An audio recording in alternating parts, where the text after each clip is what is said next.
thee, oh, I need thee. Every hour I need thee. Oh, bless me now, my Savior.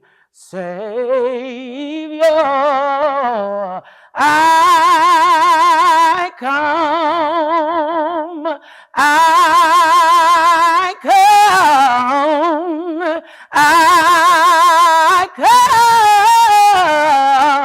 come to thee. Well, my name is Andrea Taylor. I'm from Columbus, Ohio. I am a professional singer and gospel artist. I am also a serial entrepreneur and author, and I have 2 children, and I just love God.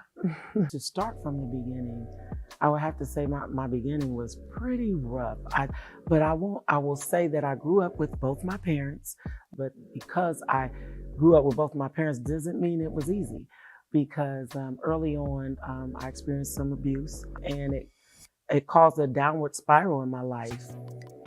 10 is when I started singing. I started singing and amazed my mother and amazed the people around me. So at 10, I was singing with the adult choir at my church, and was in my first gospel stage play called Challenge of the Cross.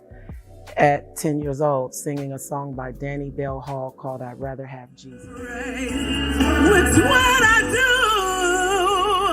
praise it. What I do, it's what I do, what I do, praise it.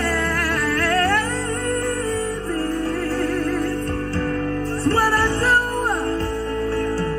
It's all for you, yeah, yeah. Praise what I do.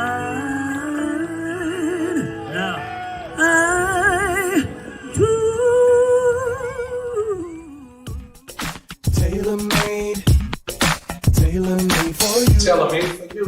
We talk about love, life, and all things in between. only on Tailor-made.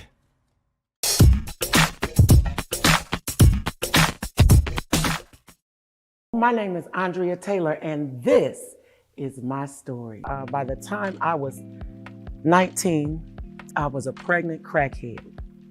So my first boyfriend started me smoking weed, and then we started lacing the weed with cocaine. And then we started lacing it with crack. And so I was a smoker. So I probably have smoked. If you can smoke it, I smoked it. You know, I wasn't a pill popper. I wasn't one of those people who shot up because I don't like needles, but I smoked. That was my thing. So for me to still sing is amazing to me, because I absolutely was pregnant with my son, and I was a dope fiend. Like, you know, I had a few setbacks when I was pregnant with him. Once when I was 3 months and once when I was 6 months.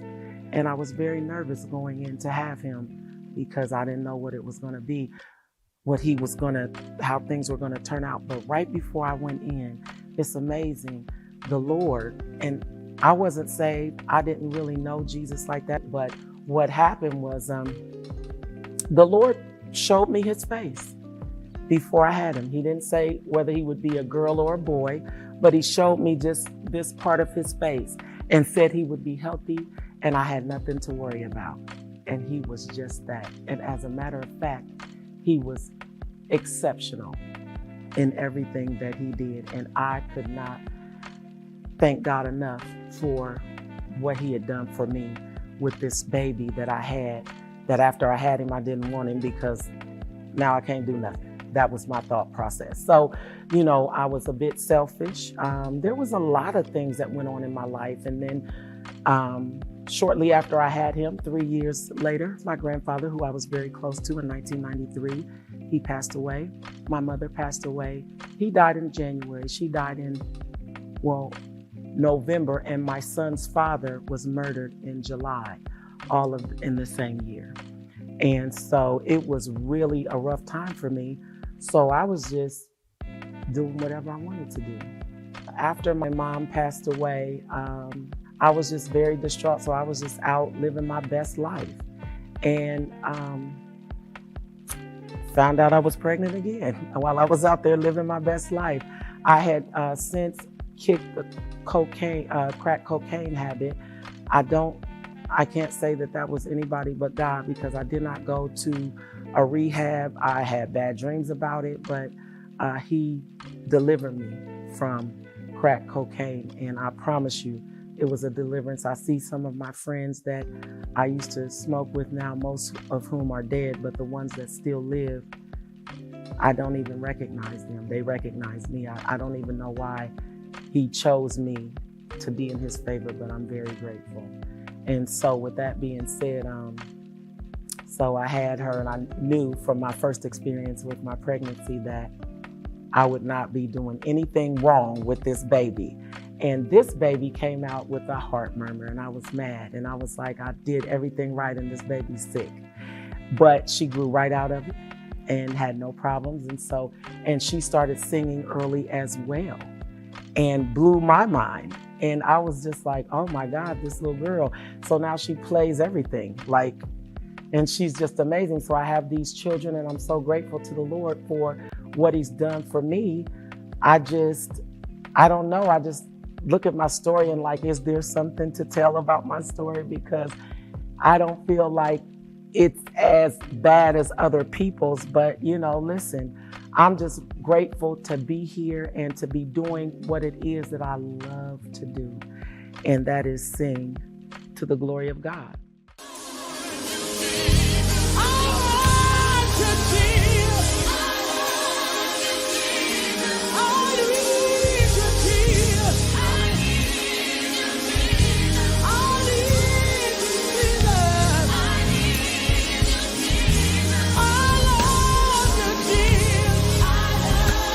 It's been 7 years since we've been on the scene. It's been 7 years since we've been on the stage. It's been 7 years, and our time of rest is complete. Taylor Branding Company, formerly known as I Know a Name, is back.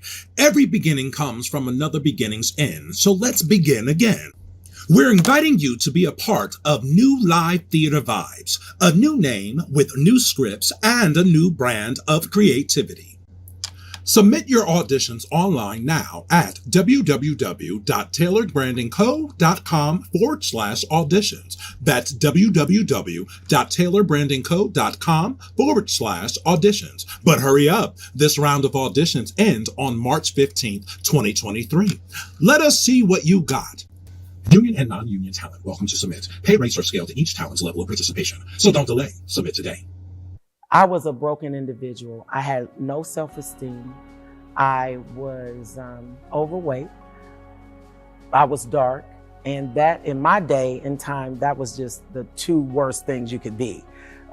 Be a female is to be dark and big. Now, if you was big, you should be light. But if you're not, you know what I mean? So it was just a twofold thing. And I just used to get talked about and I got into a lot of fights. And so that being that I got kicked out of mostly every school in Columbus, even the adult school, North Adult was what they called it.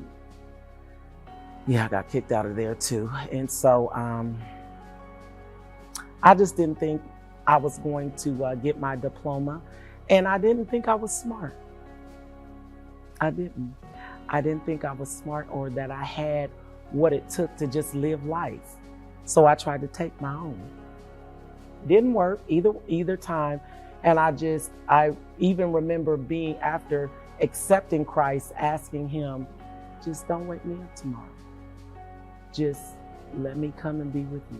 And then I woke up the next day angry with God because I was awake. And finally, one day, he said, I want you to start enjoying life. I didn't know how to do that because I had never experienced a lot of joy in life. I had always experienced pain. And so I was used to pain. So anything outside of pain felt foreign to me. I felt like, so how do I maneuver this? And if anybody was really nice to me, especially men, if they were nice to me, then I needed to know what their angle was. What's your angle? What do you want? What do you want? Is it sex that you want? Because if it is, just say so and we don't have to play this game. You know, that was my philosophy. As I began to grow and change, of course, I actually got saved and went on into a church, and I was in Higher Ground for, well, I guess I joined Higher Ground when my children were, my daughter wasn't even 1 and my son was 6. And so I raised them there, began to preach the gospel of Jesus Christ at Higher Ground. And I don't know, started singing. I sat there though for 2 years. Nobody knew I could sing because I really wanted the word.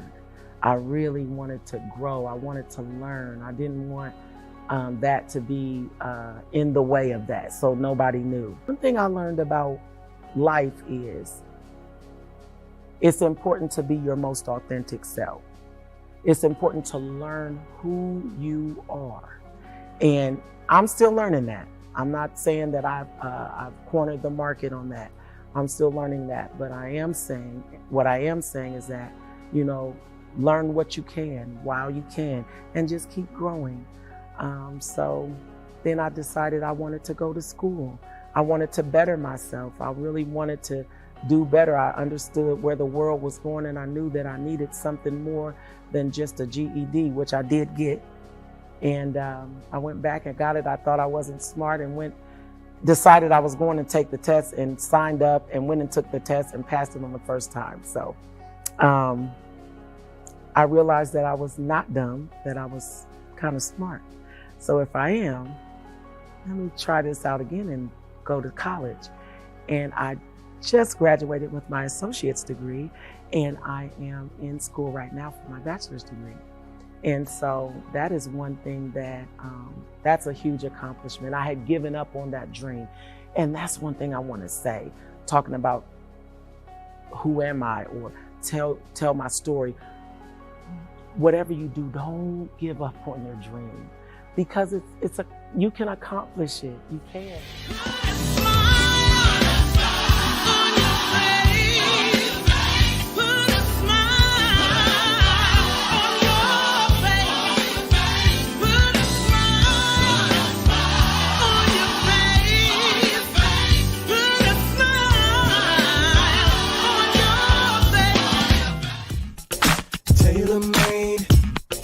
Tailor-made for you. Tailor-made for you. We talk about love, life, and all things in between.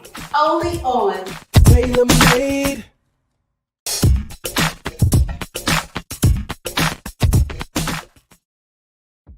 I've accomplished many dreams. I released a single in 2014 called Made It, which was an amazing accomplishment, which I never thought I would do, and I did it. And then recently graduating from school, at the same time releasing a book. So, I mean, all these things have happened to a girl who at 19 years old was a pregnant crackhead. So I just want to say, all based upon things that happened when I was a little girl.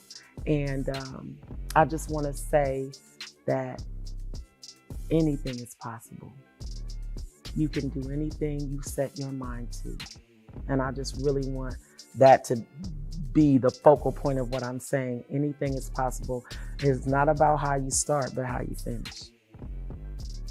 And you can find me on social media, Andrea R. Taylor. That is my personal page, but my artistry page is Andrea Taylor Music, Andrea R. Taylor Music on Facebook. And you can find Andrea's Petite Pounds on Facebook as well. And so I'm telling you, come and check me out. I would love to have you. Thank you so much. And I just want to say it's been a pleasure. Coming up next on Black, Bold, and Beautiful, My Story. Very blurry. If you ever see somebody and they look blurry, it ain't your glasses. You know what I'm saying? It ain't your contacts. It's something that ain't right within that, and you'll see it every time. But you can't let it bother you. You can't wait for people to be validating you and be happy for you. You got to be happy for yourself, and that's why I said I pat myself on the back all the time. And I'm not conceited. I'm not arrogant. I'm a very humble person, and believe it or not, I'm a very introvert. I'm very introverted. Like I stay to myself, you know what I'm saying? But you put me on the stage, woo, you know what I'm saying? It's time to go because it's so good to be alive, you know?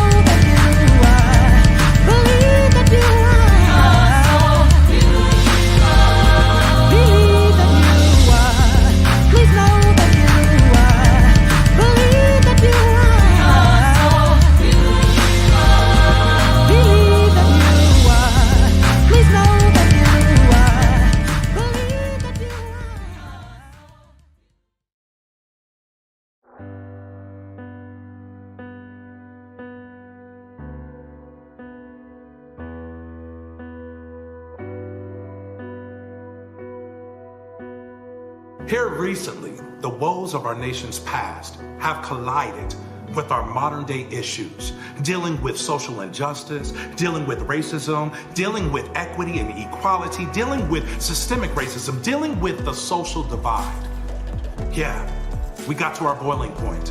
And with that, protests erupted. We got to a point where we needed to tell our truth, to tell the facts of our past and where we are today and where we hope to go in the future. But how do we do this? How do we get this message out to a community? Through art. Together, artists alike and like-minded came together and we started to dialogue about what our experience has been, what we've been through, where we are right now, and where we want to go in the future. But again, we were faced with the next question. How do we communicate this to our community? Through music. The creative collective was able to come together. We were able to put pen to paper and we were able to really display our thoughts, our facts through the form of music. We want to thank Coda for being our sponsor for this wonderful and amazing project.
What's it gonna take to support humanity, to liberate ourselves from our own fears?